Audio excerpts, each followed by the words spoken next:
I don't know about you guys, but FPO has been so fun this year. I legitimately prefer it to MPO this season. I mean, it has been way more entertaining for me, and I have just thoroughly enjoyed it way more than any other season before this, and definitely more than MPO this season. Hey everybody, what is up? It's Antonio. Welcome to episode 5 of Teach Play Disc Golf, a Gladiator Disc Golf podcast. I am so excited to have you here with me today. I have a great show planned for you. We're going to talk about FPO. I've noticed over the last really the first 5 and the last 5 episodes, we've talked a lot about FPO, and I'll touch on that a little bit more here in a little bit, but we're going to start with that. I'm going to talk about some disc golf I played this weekend during my birthday. We're going to talk about throwing with the wind. That is today's disc golf tip, throwing with the wind, in wind. How do we do it?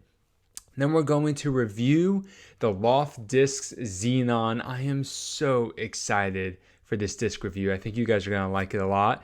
And then we're going to review the Texas State Championships, which happened this past weekend on my birthday. So a lot of good stuff. So let's go ahead and let's get into it.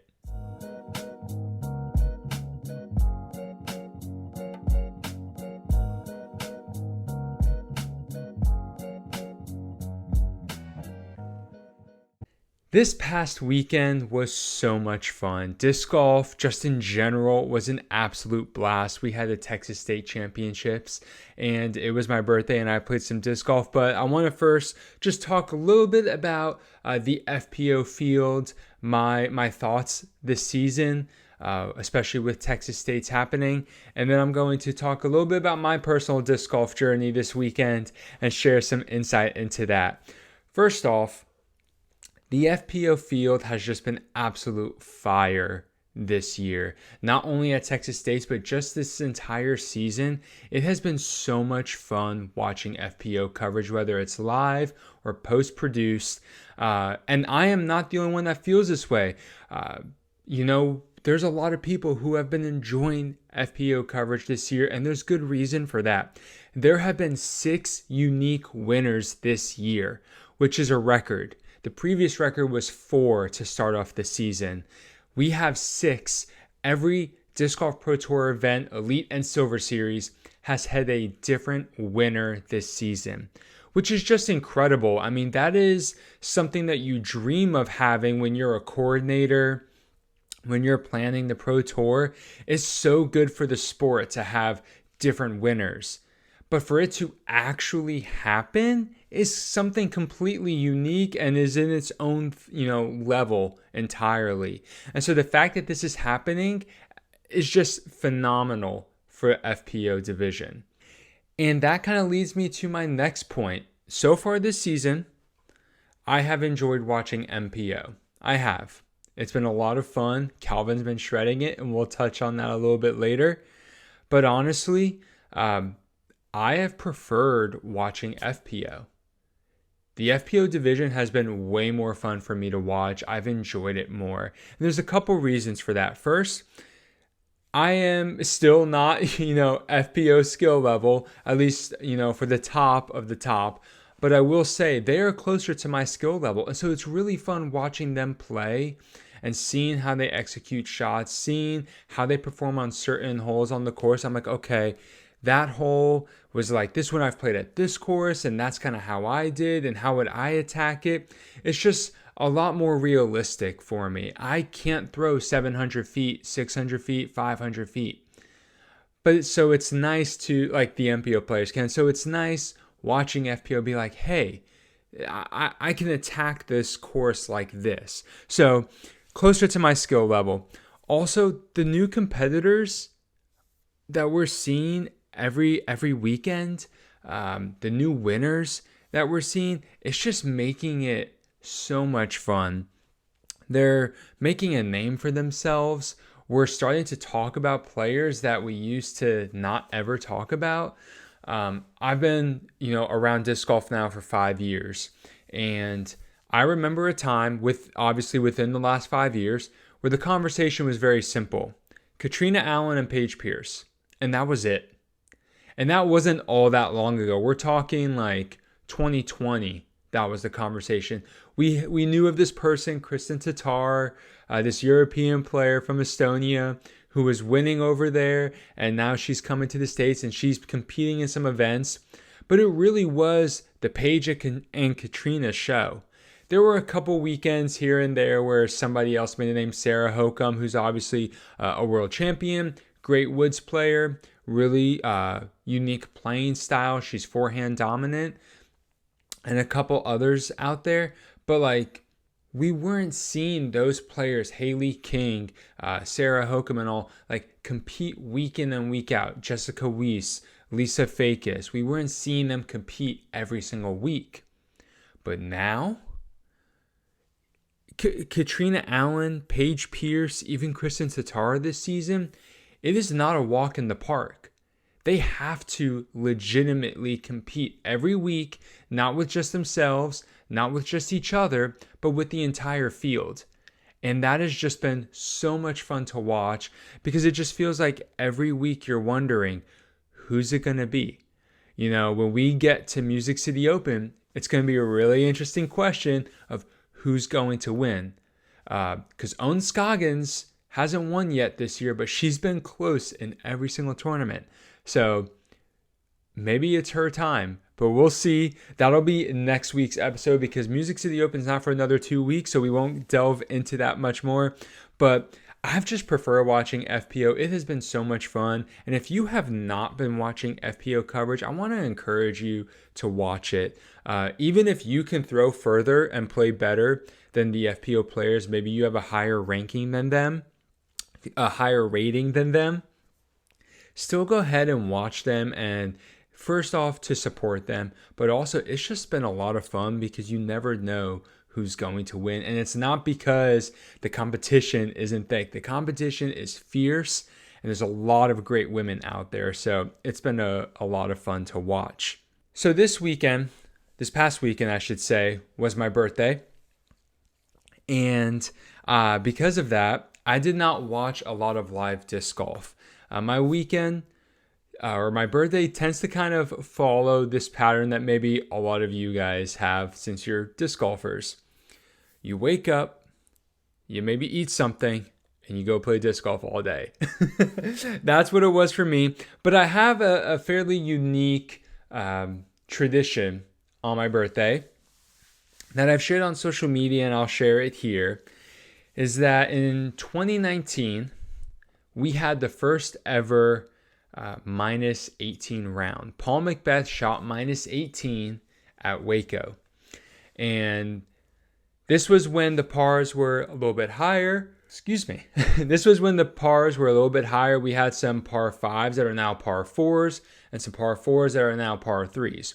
But at the end of the day, still a minus 18 round. And you know, Waco's always like right around my birthday. The dates sometimes change a little bit. But I've always enjoyed watching that coverage. I've always enjoyed just that tournament in general. And so every year on my birthday, I watch Paul's 18 under round. I've gone back and forth between watching the post-produced coverage with Paul and with Big Germ and Nate Sexton and all, like just giving the coverage. I actually think it is, come to think of it, it is not Nate Sexton. It is Jeremy Colling and Paul Ulibarri on the mic.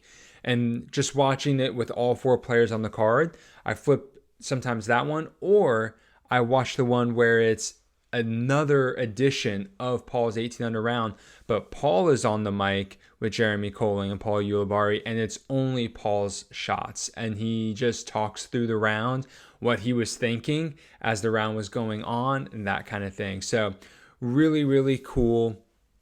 I enjoy it. It's at this point, it's become nostalgic for me, and I just have fun doing it. It's something that I love, going back onto Jomez Pro and scrolling through their stuff and looking for that tournament, 2019 Waco. It's a lot of fun. If you are fairly new to disc golf and you have not seen that tournament coverage, or at least that round, you need to go check it out. It's 2019 Waco final round. No, not final round. I believe it's round 2.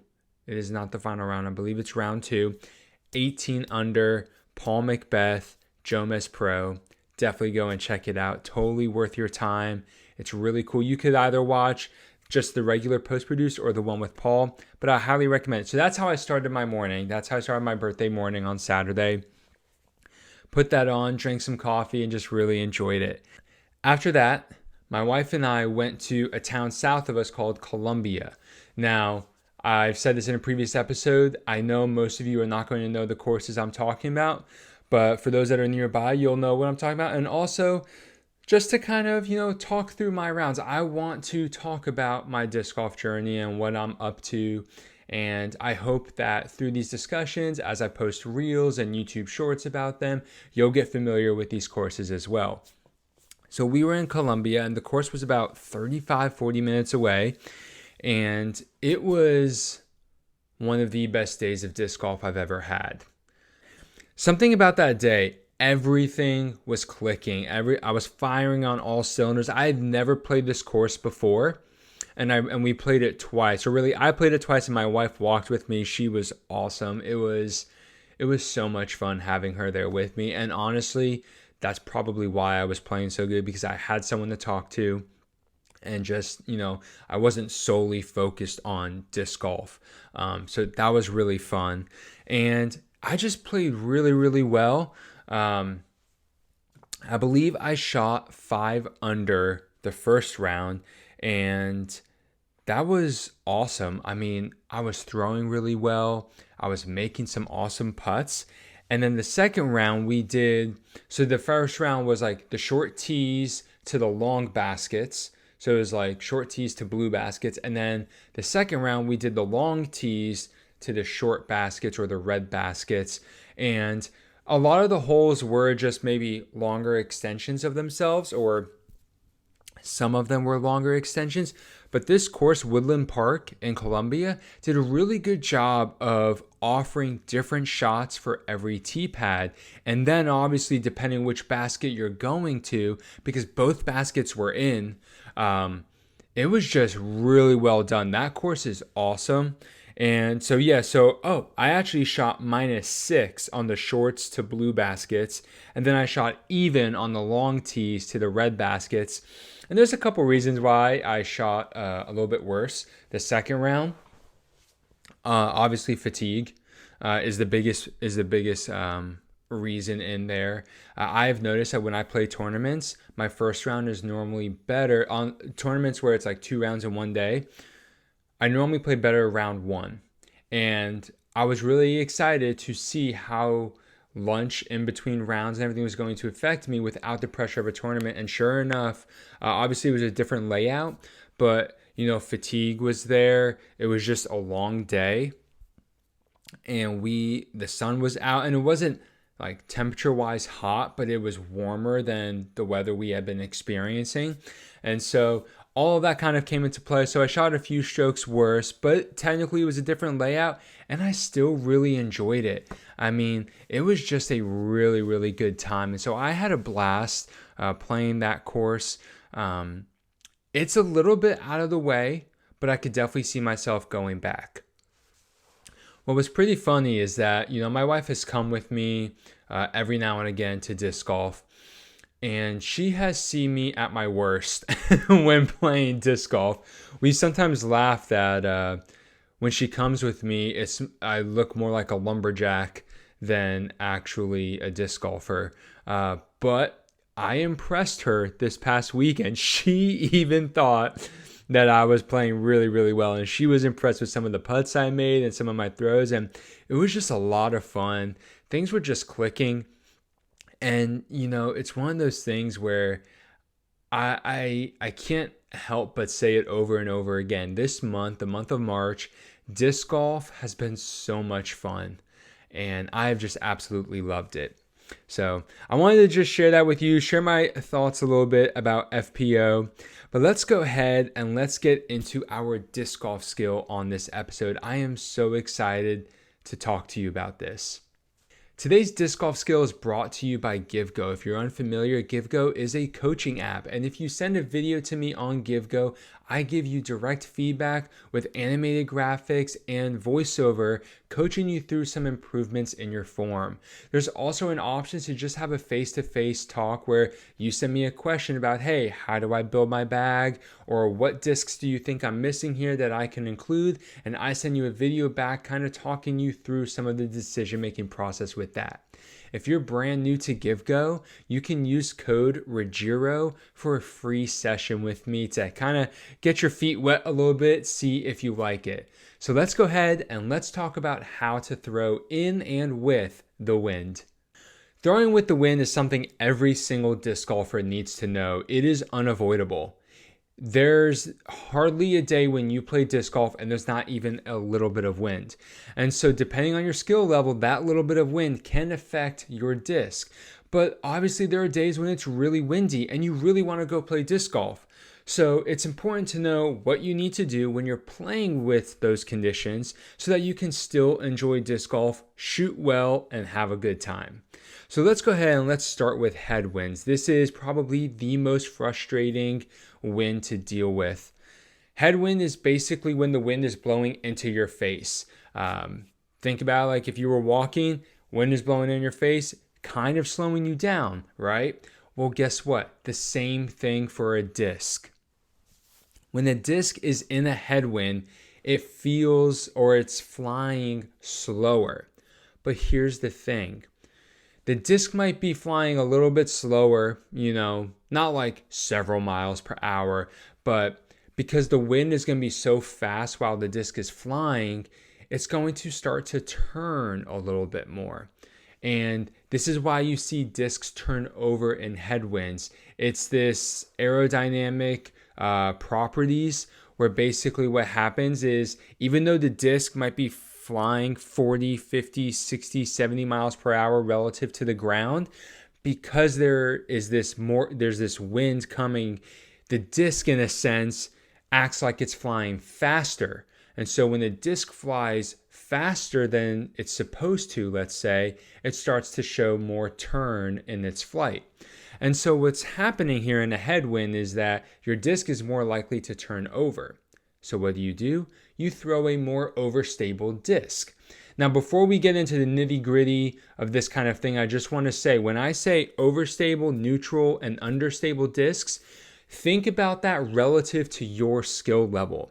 For some players, a neutral disc is going to be understable for other players. And it's even possible that especially for a beginner, an overstable disc is going to be a neutral disc for a more experienced player.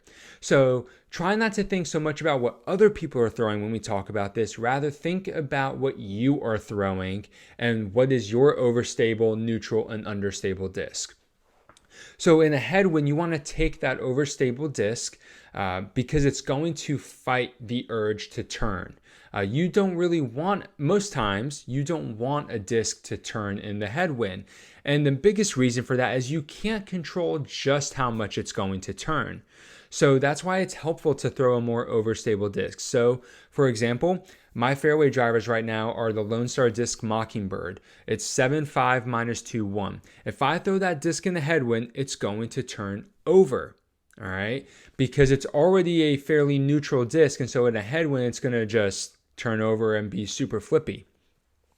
So if I wanted to still get a same amount of distance, I would throw either a Brazos by Lone Star Discs or an Alpha. Those discs are competing for this slot right now. So an Alpha from Mint Discs. That disc is more overstable, but it's the same speed class. Now, in this case, the disc still might turn a little bit, but because it's naturally more overstable, it's going to more easily fight out of the turn, even in a headwind. If I really wanted to make sure that something didn't turn over, you could throw a faster disc that's also more overstable, and that would prevent any turn from happening. But that's how you want to approach a headwind. I recommend not messing around too much with trying to play the turn. Now, it's one thing if you throw like a destroyer type disc and it already has a little bit of turn, and so it's going to turn a little bit more. Like that tends to be a little bit more of a predictable turn since the disc has so much fade already. But if you're trying to throw a neutral disc into a headwind and kind of guess how much it's going to turn, that is a recipe for disaster because it is out of your control. Because once the disc starts turning, it's a lot harder for it to fight out, which is why you want that more overstable disc. And now a tailwind. There's a reason why it's called a bombing tailwind. Tailwinds are a great way to get some extra distance. Now, here's the thing.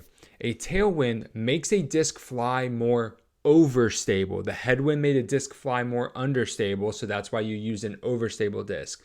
But on the tailwind, if you throw the disc 40, 50, 60, 70 miles per hour relative to the ground, that tailwind's going to be pushing it, so it's going to be helping it get more distance, right?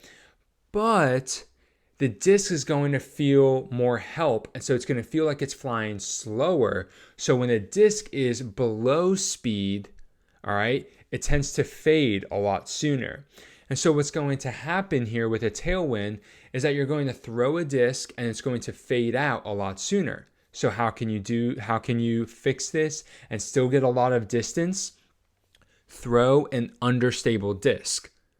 All right. So to get more distance on a tailwind, throw an understable disc so that as the tailwind stables it out and basically makes it fly more overstable, you're going to get more of an S curve in your throw and you're going to get some awesome distance. So for headwind and tailwind, just think of these two things. A headwind makes a disc fly understable, so throw overstable to make it fly straight. In a tailwind, the wind makes the disc fly overstable, so throw understable to make it fly straight. It's that sort of opposites attract almost, it sounds like. And now I want to go ahead and talk about the crosswind. The headwind and tailwinds are the things that you're going to experience a lot of the time. But crosswinds is the other type of wind. And in a sense, crosswinds are trickier. And there's a big reason for that. Because crosswinds are going to affect just how much your disc can move along the fairway. And it depends on how you throw the disc, whether it's backhand or forehand or overhand type throws. So the crosswind basically means the wind is blowing from left to right or right to left. Now, that's normally not that big of a deal when the disc is thrown nice and flat, but eventually the disc is either going to turn or fade. And so what happens is in a crosswind, either the bottom of the flight plate is exposed to the wind or the top of the flight plate is exposed to the wind. Let's go ahead and let's talk about what happens when the wind is exposed to the bottom of the flight plate.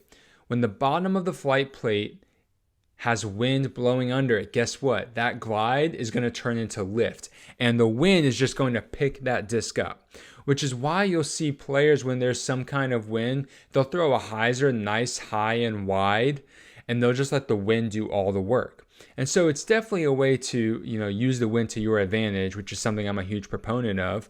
But when the bottom of the flight plate is exposed to the wind, you basically lose control of the disc. It is at the mercy of the wind. And typically what's going to happen is it's normally going to lift the disc and push it further left on a right-hand backhand or further right, depending on the wind, on a righty forehand or on a lefty backhand. So that's something to keep in mind when you're dealing with the crosswind and what you're trying to get the disc to do. Now you can throw the disc nice and flat, but do remember that every disc tends to have a little bit of fade at the end unless it's super beaten and it finishes nice and flat and low to the ground. So even as the disc slowly fades, you're going to see a more exaggerated fade because of that exposed bottom flight plate in the wind. Now let's talk about when the top of the flight plate is exposed to the wind. When the bottom is, you're going to get a more exaggerated flight, right? Well, now the top, when the wind is blowing into the top of the disc, that means that your disc is going to get pushed down. So when you hear these commentators talking about, the wind pushed my disc down, it's because the top of the disc the wind was blowing into the top of the disc and literally, in a sense, pushing the disc down into the ground. And so in a crosswind, this is going to cause your disc to not travel as laterally as you may like it, which is not necessarily a bad thing, especially for a straight or tight fairway. But if you need a disc to fade and you need it to get over, you have to make some adjustments, or you have to account for the fact that the wind is going to be pushing your disc down when you throw it. Now, that's basically all the winds and kind of how they affect your disc and what you need to do. The crosswind kind of plays into this next tip I want to give with this. I strongly recommend, when possible, use the wind to your advantage. This is where having a balanced disc golf game comes into play. If you have a backhand and a forehand, you can make the wind work for you. And that is so important in disc golf because the wind is always going to be there. So it's just a matter of, are you going to try and fight it? Now, there are some times when you have to fight the wind, but I want to encourage you, the next time you're out on a windy round, if you are finding yourself, the first decision you make is like, oh, let me throw this to kind of fight and cut through the wind and, work against it, don't do that. Instead, change your idea, change your disc selection to something that's going to help, okay? What can you throw? How can you throw to make the wind help you? Now, the reason I say all this is because Mother Nature is undefeated for a reason, all right? And while you can't always control the wind and how much it's going to affect your disc, I have found that it's a little bit more predictable and a little bit easier on you and your score when you use the wind in your favor. It's already there. Let it help you. All right, I hope those tips about throwing in the wind were helpful and that you learned something new. If you did, go ahead and leave a review or a comment and let me know what you thought about it. Throwing in the wind is always tough. By no means is anyone perfect. We see the top pros struggle on windy days too. But using these tips, understanding how the wind affects your discs, can really help you score better and have more fun. This week's disc review is sponsored by Loft Discs. They recently sent me a couple of their new overstable fairway drivers, the Xenon. This disc is a 9-speed, 3-glide, 0-turn, and 4-fade disc. I have reviewed every single mold in the Loft Discs lineup, starting with the hydrogen putter. Then we had the silicon mid-range. Then we had the boreum high-speed distance driver. And now we have your control driver, overstable fairway driver, the Xenon. This disc is super, super cool. Okay, so flight number wise, the Xenon is the same as the Firebird and most other overstable 9 speeds there. But one thing that I have found in my throwing with it is that this thing is beefy. Very, very beefy. Now, something that's really cool is it doesn't really have the teardrop rim like the boreum does. It's a little bit more traditional to your average 9-speed overstable driver. But the rim here, right where your fingers would go for a forehand, let's say, is a little more rounded, which makes it a lot more comfortable. Now, there is some concern that this might lead to early releases. I did not find that to be the case whatsoever. If anything, I found that I got cleaner releases because of that rounded edge, because I didn't feel like the disc was just a sharp corner holding onto my finger till the very last second. So I really like that little bit of a rounded edge here on the rim. Makes for a lot cleaner release. When I spoke with Loft Discs on Instagram, they described the Xenon as between a Firebird and a Splice. So basically a FAF Firebird. It is overstable. I am not kidding. It is overstable, but it is so comfortable. So here are kind of my thoughts about this disc. First off, I have it in the bag. I really, really like it because it is great for both backhand and forehand. It is obviously not something that I'm throwing all the time, but I feel like the rim is not too wide for a backhand for me. The rounded edge makes it really comfortable. And obviously for the forehand, it feels great. I really like the way it feels in the hand. I can rely on its stability. I am not worried about turning this thing over, even when I throw it on some fairly steep anhyzer. That being said, this disc is also great for skips and flex shots. It is just reliable. It gets some wild skips. I mean, it is almost, I think it's like a flare skip, and you can literally like see the entire flight plate of the disc as it skips up. It's literally looking at you when it gets on edge and skips. Like, this is not a calm skip. This thing is a violent skip. It is so cool and so helpful. I really, really like it on those touchy utility shots, and when I'm really needing something to get around the corner pretty reliably and pretty quickly. This disc is fast at a 9-speed. I know that's not distance driver speed, but because of its overstability, you're going to need to have a lot of power to get some serious flight out of this disc. Now, here's the thing. I like this disc. It's in the bag for me. It's filling that slot nicely. I've wanted to support Loft Discs for a long time, but this is the first, the silicone was the first mold that I reviewed that I absolutely loved, but I just had so many Bobcats that it didn't make sense for me to switch. Well, I don't have a lot of overstable 9-speed discs because I don't throw them a ton. They're more of my utility shot and headwind drivers. And so I can easily put the Xenon in, and I am so happy to do that because I really enjoy this disc. But this disc is not for everyone. Yes, it's reliably overstable, but that doesn't mean everyone should throw it.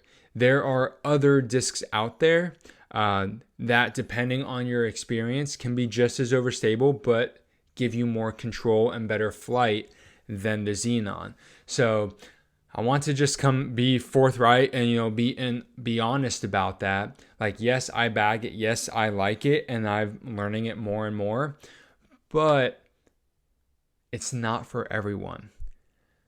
I would say that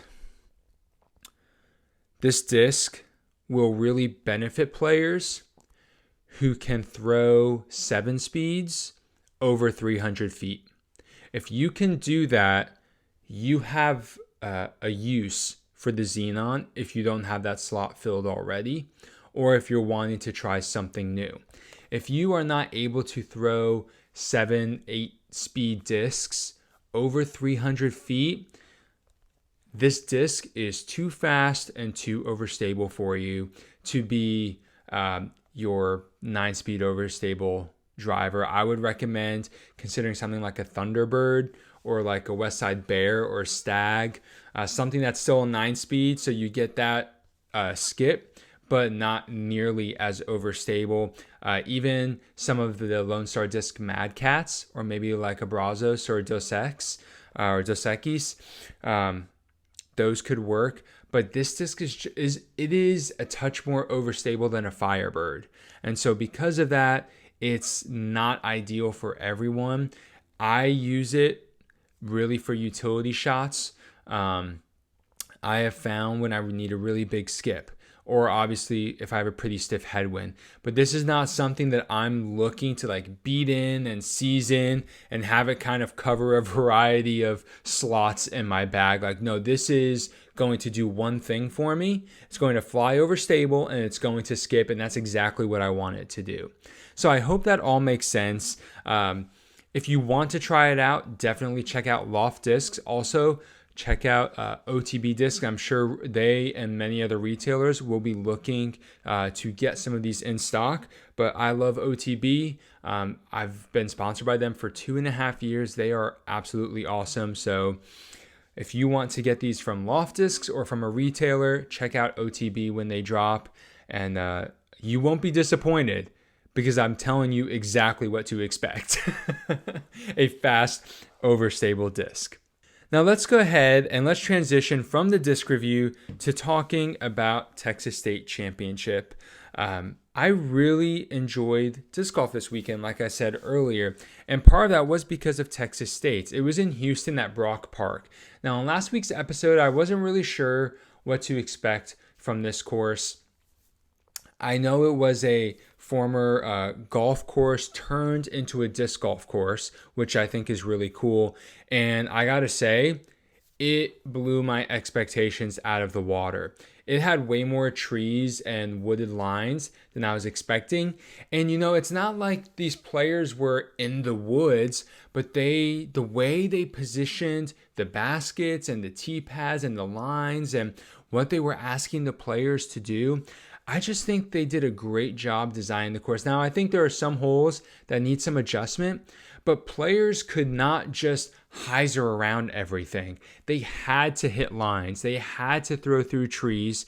They had to navigate some lightly to moderately wooded conditions. And I thought it was great. And I really think that Brock Park is a great middle ground between open golf courses and wooded disc golf courses. I think it is awesome. It kind of brought the two of them together while giving plenty of space for galleries to walk and for players to throw and for people to not feel restricted, for the Disc Golf Pro Tour to make money and have spectators come.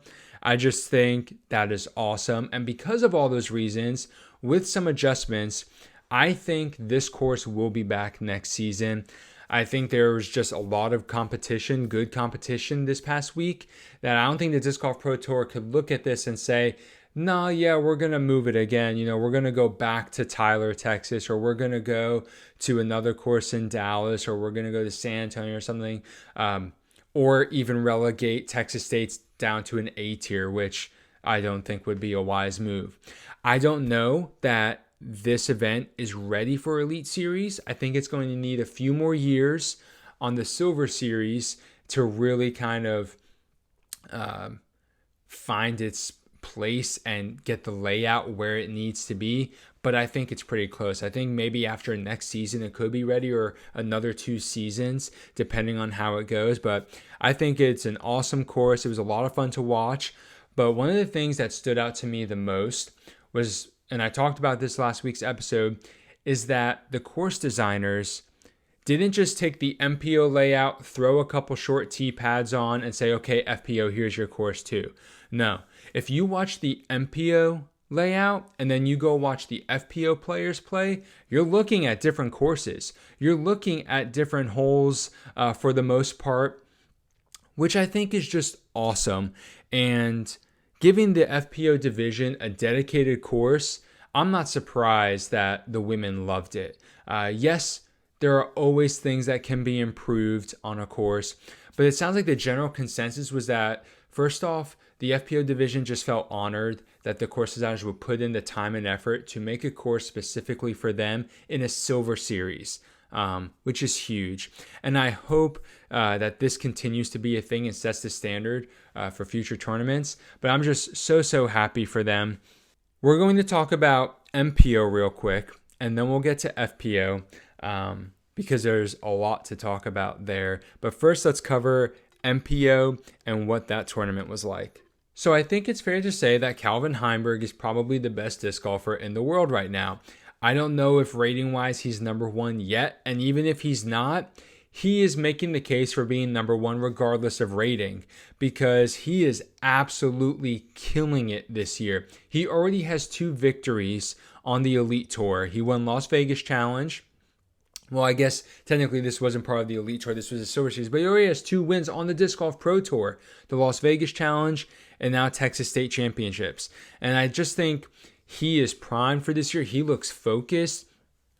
His game is so clean right now. He's not making a lot of mistakes. His putting is great and consistent. And not everything is a tap-in. Like, he's not just driving and doing really well. He is making some crazy putts. So definitely feeling it. I hope he continues to be this dominant. Obviously, he's part of the 1050 club, so he's always dominant. But I would love to see him give a run at Worlds and USDGC. I've talked about this next player quite a bit this year so far, because following last year too, he was always top 5, top 10 in the running. Joel Freeman is on a mission this year. I don't know really like if something clicked for him or if just being fully on tour has really helped him, but he is constantly on lead card right now. And, you know, we could say like, oh, it's a silver series, now all the pros are. No, he's doing this at elite series events too. He's doing this at A tiers, obviously. Like, it has been a lot of fun watching him play. And that's why I think for this season, he's basically the kind of dark horse. You have to keep your eye on him. He hasn't won an elite series this year, but he is coming close on that and silver series. And so he's always in the running. Right now, he's kind of in my mind like Owen Scoggins is in FPO. And once again, Anthony Barella finds his way almost to the victory circle, but at least on the podium, tied for second. Sorry if that's a spoiler, but Barella is near the top again. Super happy for that. But also James Proctor. Now, I made a comment about this in a disc golf group that I'm on about how like James Proctor's playing really well, and I didn't really know what to expect. I knew he was a good player from what I heard, and I know that his form, although a little unique, is fairly replicable for players because there are some good fundamental pieces. But someone was like, as someone who's in the California area, like they were saying, I'm not surprised that James Proctor is doing this well. He's on full tour this year, fully on tour this year. And so get used to seeing him basically. And I am here for it. It is awesome seeing another MPO player, or rather an MPO player that's been around for a while, but finally committing to a full tour and doing so well. That is absolutely awesome. And we're just seeing the MPO division get flooded with talent. It is incredible to watch. And I am hoping that we start to see some more players who are maybe not necessarily new players, but they start finding their way onto lead card a little bit more and giving people like Paul and Calvin, and hopefully soon he comes back, Ricky, like giving them a run for their money with these wins, and maybe even stealing some victories from them would be awesome, because I think just that heightened competition is good for the sport. At least it's good for the spectators. Maybe it's stressful for the players, but I know for us viewers on TV and spectators in person, like, you love to see something coming down to the wire. Okay, now let's talk about FPO. We'll get to results here in a little bit. But congratulations, Sai Ananda. What an awesome weekend. You deserve it. You played so well. She is a straight up baller. Like, I don't know if you guys follow her on Instagram. I just recently started following her on Instagram, and she made a post. I think it was something along the lines of 100th career event, 56th career win. She is absolutely killing the competition, and this is her first Disc Golf Pro Tour event win. She is fully on tour this year. The last year or two, she's been showing up at some events. She's from Washington State. Super happy for her. She held her own. She proved that she belonged. I mean, she does not have a forehand, and she played in some of the craziest conditions on Friday and Sunday against players who had great forehands and who could execute some shots and some angles a little bit better. And she said, that's okay. I'll just throw a turnover with my mace, or I'll just throw a turnover with the warship. And it's just like incredible stuff. So Sai Ananda, awesome player. One thing that I want to point out In case you haven't watched her play, definitely go check out Post Produce. I encourage Post Produce once, it's a couple days after the event, unless you have like 3-4 hours to watch the live coverage. Watch the way she throws. Her form is very simple. She doesn't have a lot of unnecessary movements. And like Nate Perkins pointed out, she keeps her walk up or X step very short. It's something like she only uses like a third or half of the T pad. There are a couple reasons for this. It's obviously her preference, and it may not be everyone's preference, but there are some benefits to it. It's something that Nate talked about, and even Holland Hanley, who was also on the mic commentating, was discussing, is that this is on Post Produce, that is. Basically, that shorter walk up, that shorter X step, helps her maintain balance even on the wet tee pads. And so if you struggle in inclement weather with wet tee pads, try shortening your walk up and your X step, simplifying your form. I think we can all learn a lot from Sayananda, because here's the thing. She had that short X step, that short walk up. She was still crushing the disc. She was not just throwing it like 250, 300 feet. She was throwing it out there. And so she is a great, great player. I'm super excited to see her continue competing. Now, I don't know of any tournaments this upcoming weekend, the first weekend of April, at least nothing for, the Pro Tour. I couldn't find anything when I quickly looked through PDGA.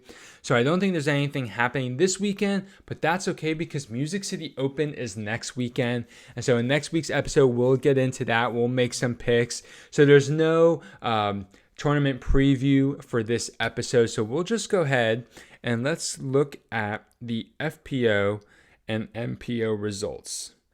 Okay, in MPO, we had Calvin Heimberg in first place at minus 33, a 5-stroke lead over second place, where we had a tie with Anthony Barella and Joel Freeman at minus 27. Solo fourth place, James Proctor at minus 26. Fifth place, Alden Harris, minus 24. I believe Alden had a 10 or 11 under final round. Awesome stuff, minus 24. Two-way tie for sixth place, Nicholas Antilla at minus 22 and Ezra Aderhold at minus 22. Ezra has been finishing top 10 a lot, and I love Nicholas Antilla is one of my favorite players. Him and Jakub Semerad from the Czech Republic, some of my favorite European MPO players. Super happy to see him finish that high. In eighth place, we had a two-way tie between Aaron Gossage and Kyle Klein at minus 21. And in 10th place, we had another two-way tie with Brody Smith and Chris Clemens at minus 20. So the MPO division had 13 strokes separating first place from 10th place, but 7 strokes separating second place from 10th place. Calvin was just on another level. He was just on another level shooting 6 strokes. I said 5. He shot 6 strokes better, minus 33 to second place, minus 27. Absolutely insane. Now let's go ahead and let's look at FPO.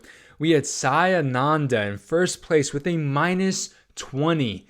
Okay, we have these courses where the FPO players are just given shorter tee pads, but the holes aren't really designed for them. And it's like the winner might shoot a minus 8 or a minus 15. And it's like, that's cool and everything. But we see a lot of players over par. It is so cool to see that the first over par player, like actually plus something, not just even, but plus, is 23rd place in FPO division. That is just awesome. And so this is what I'm talking about when I'm saying like the fact that this course was specifically designed for them and highlights their skills and capabilities is awesome. Sayananda, first place, minus 20. Second place, Kristen Tatar, minus 16. Third place, Owen Scoggins, minus 16. Kristen had minus 17. Owen Scoggins, minus 16. Fourth place, Holland Hanley, minus 15. Katrina Allen and Jessica Weiss tied for fifth at minus 10. Missy Gannon, 7th place, minus 9. Kat Murch and Aria Castruida tied for 8th at minus 7.